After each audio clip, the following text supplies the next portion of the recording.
Welcome my good smelling friends, Ify here. Today I'm gonna do a first impression on, I hope and I think it's going to be a hidden gem, because I have tried something from this house and I really love it.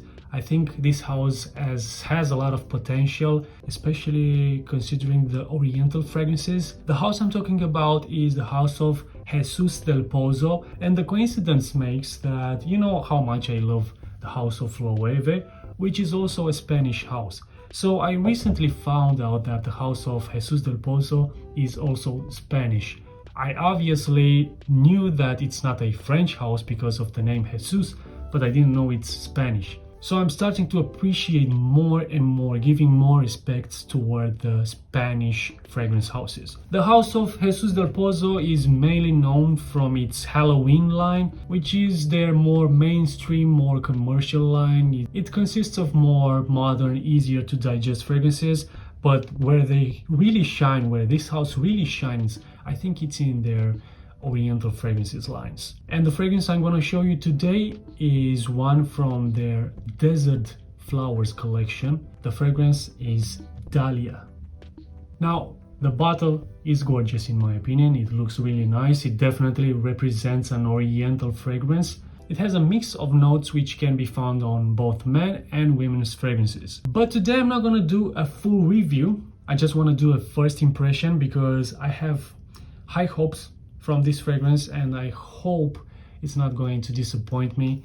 I hope it's going to be one of those hidden gems which not just me but you guys could also enjoy in the future. If it's good, if it's worth it. It's not that expensive. So let's see. Let's see the atomizer.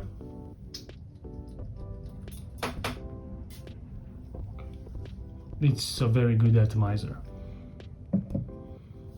Okay, it smells good. I can tell you this from the start, guys. It smells good. A bit feminine though, especially in the opening, or at least in the opening, because I do not know the dry down.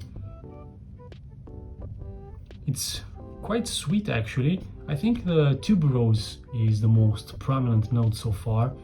And by the way, tuberose is a note. Yes, tuberose definitely the most powerful note in the opening. The oud is, I cannot feel the oud yet, so I believe it's one of those fragrances where the oud is tamed down or is going to make its appearance later, but usually oud can be felt from the start. So I believe it's one of those fragrances where the oud is either very well blended or just a tiny bit of oud. Very floral because it's from the Flowers collection, obviously. Strong, very strong. But in the opening, it's quite feminine. But to some point, men can wear this. I mean, I could put this one in the same category as Black Orchid by Tom Ford. So when men can wear that fragrance, they could also wear this one, Dhalia. I'm looking forward to see its development throughout its stages, but so far I would say it leans a bit towards the feminine side, but men could wear it. It's sweet. The main dominant note so far is tuberose. It leans a bit towards the more mature side. Definitely Oriental, definitely strong, a very strong scent. I would say this is definitely for the winter. I think in the winter this will smell great on a lady. But I'm looking forward to see its final stages, to see if it becomes more woodier, if a man could wear this more easily. So far, I personally wouldn't wear this for myself, but for the ladies, it would be great. So this was my first impression on Dhalia by Jesus del Pozo. I will come back with a full review, of course, and until the next video, until that video, you guys just keep smelling great.